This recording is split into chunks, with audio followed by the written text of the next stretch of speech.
Salut à tous, c'est Wids, j'espère que vous allez bien. Dans le monde passionnant du catch, il y a des rivalités qui marquent l'histoire au point de devenir des souvenirs forgés à tout jamais dans la tête des fans. C'est absolument captivant de découvrir ces duels impressionnants qui ont parfois duré des années. Préparez-vous à revivre quelques-unes de ces histoires intenses, de ces retournements de situations inoubliables et de toutes ces anecdotes, car aujourd'hui on est parti pour voir ensemble des rivalités légendaires à la WWE qui m'ont marqué. N'hésitez pas à vous abonner à la chaîne pour ne rien manquer des futures vidéos, vous avez ce pouvoir, c'est totalement gratuit et c'est le meilleur soutien. Numéro 1.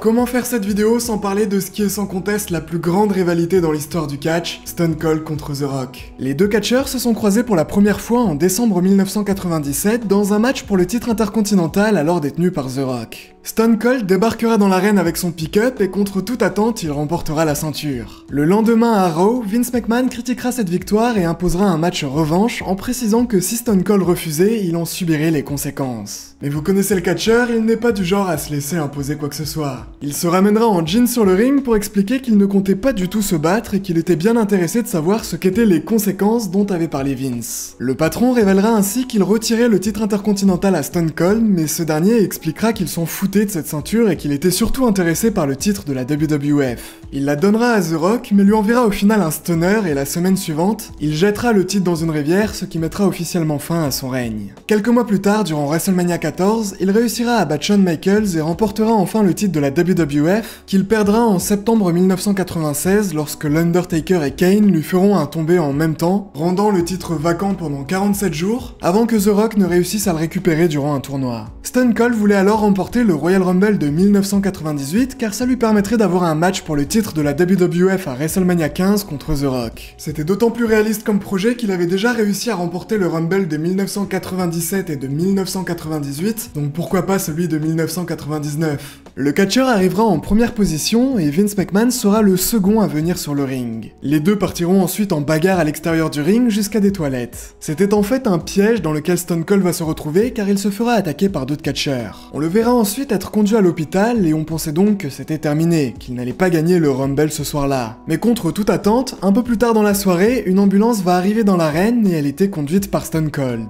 Ce dernier reviendra attaquer Vince McMahon et alors qu'on pensait cette fois-ci qu'il allait gagner le Rumble, The Rock interviendra pour le distraire, ce qui suffira à l'éliminer. Stone Cold aura l'occasion d'avoir sa revanche contre Vince McMahon dans un match en cage qui était assez intense à regarder, avec des moments vraiment impressionnants. À la fin du match, le Big Show va soudainement sortir du ring pour attaquer le catcheur, mais en l'envoyant contre la cage, ça va la casser, et Stone Cold réussira à mettre les pieds au sol, lui faisant ainsi remporter le combat. Il pouvait donc avoir un match pour le titre contre The Rock à WrestleMania 15. Le combat aura lieu, et après avoir fait un tombé sans succès, The Rock furieux finira par faire un rock bottom sur l'arbitre, ce qui permettra ensuite à Stone Cold de se relever pour faire un stunner. Mais Vince McMahon débarquera ensuite dans le match pour confronter le catcheur, ce qui permettra à The Rock de retrouver de l'énergie pour faire un low blow. Les deux hommes vont s'acharner sur Stone Cold et c'est alors que Mankind lui viendra en aide. Il réussira à placer un second stunner et cette fois-ci il réussira à remporter le match ainsi que la ceinture pour le plus grand regret de Vince McMahon. D'ailleurs ce dernier ordonnera à Stone Cold une nouvelle fois de lui rendre le titre mais ce sera une mauvaise idée puisqu'il va se prendre un stunner à son tour. En 2000, Stone Cold sera écarté des rings suite à une blessure au cou qu'il avait subie 3 ans plus tôt afin de correctement se faire soigner.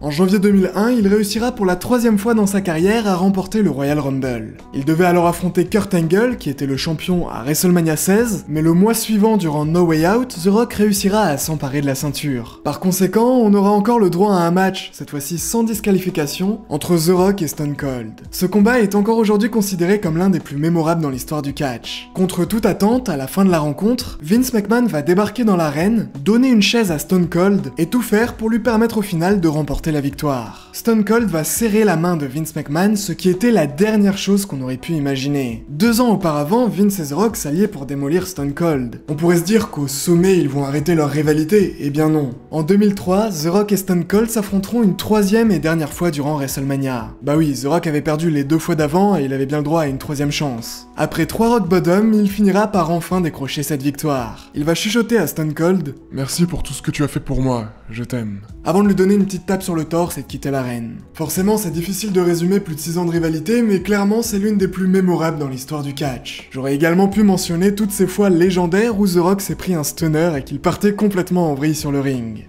Numéro 2.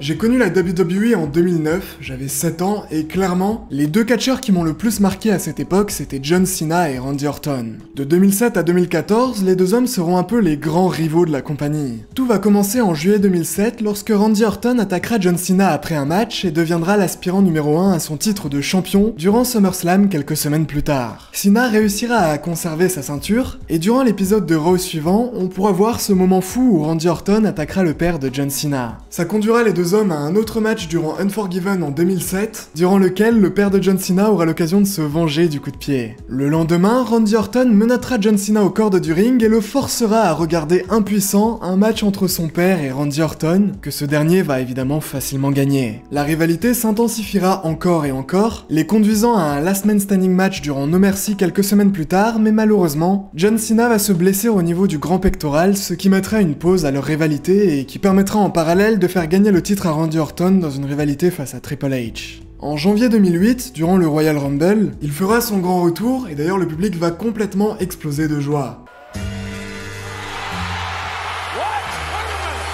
John Cena remportera le Rumble et aura ainsi l'occasion d'avoir un match contre Randy Orton à WrestleMania 24. Mais impatient, il va challenger Randy Orton pour que ce match ne se passe pas à WrestleMania dans plusieurs mois, mais seulement quelques semaines plus tard durant No Way Out en février 2008. Randy Orton acceptera, mais durant le match, il va intentionnellement se faire disqualifier, ce qui lui permettra de conserver la ceinture. Le lendemain, John Cena aura le droit à un match revanche arbitré par Triple H et qu'il gagnera. Il redeviendra ainsi le champion de la WWE, mais Triple H l'attaquera juste après et attaquera également Randy Orton.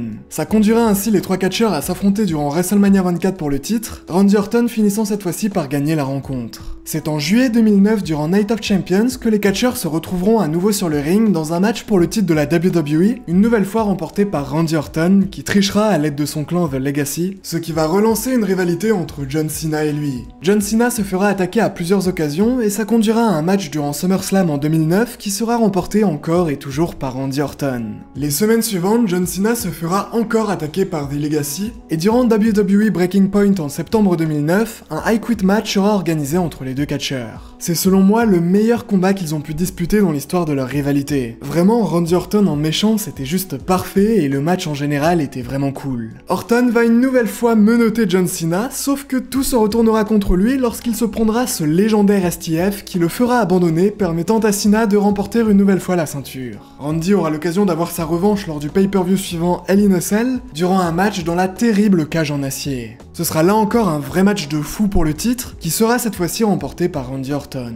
Bon, là vous vous dites qu'ils se sont affrontés 100 milliards de fois, et vous avez raison. Du coup, ils organiseront un dernier match revanche, un Iron Man match de 60 minutes, où tout pouvait se passer, et sachant que peu importe le vainqueur, ils ne pourraient plus s'affronter par la suite pour le titre. Ce match se déroulera durant Bragging Rights en octobre 2009, et après de multiples interventions et sauvetages des deux côtés, John Cena réussira finalement à battre Randy Orton par soumission à la dernière seconde, lui permettant une ultime fois de récupérer le titre de la WWE des mains du catcheur. Bon, en vrai, ils auront un dernier dernier match quelques semaines plus tard, encore une fois remporté par John Cena. Après ça, les deux hommes ne s'affronteront plus durant 3 ans. C'est en 2013 que Randy Orton finira par se retrouver une fois de plus face à John Cena. Pour faire simple, on avait Randy Orton qui avait gagné le titre de champion de la WWE de son côté, et John Cena qui avait remporté le titre de champion du monde poids lourd de son côté également. Les deux seront d'accord pour dire qu'il n'y avait de la place que pour un seul champion, et donc un match sera organisé durant TLC 2013, afin de réunifier les deux ceintures en un seul et même catcheur. Randy Orton remportera le combat et donc les deux titres, et ça conduira encore à une rivalité entre les deux catcheurs. D'ailleurs, Randy aura une nouvelle fois l'occasion d'attaquer le père de John Cena. Décidément, il a un sacré problème avec ça. Un combat aura lieu durant le Royal Rumble de 2014. Randy Orton va le gagner suite à une distraction de Bray Wyatt sur John Cena, ce qui permettra au final de séparer les chemins des deux catcheurs. Cette deuxième partie de leur rivalité a été un peu moins bien reçue que la première, en reprochant notamment que c'était du déjà vu. Les deux hommes auront un ultime et dernier match à ce jour. C'était le 7 février 2017 durant un épisode de SmackDown et il sera remporté par John Cena. J'étais obligé de parler de cette rivalité dans cette vidéo. C'est clairement celle qui m'a le plus marqué quand j'étais jeune, à une époque où je commençais à peine à regarder du catch.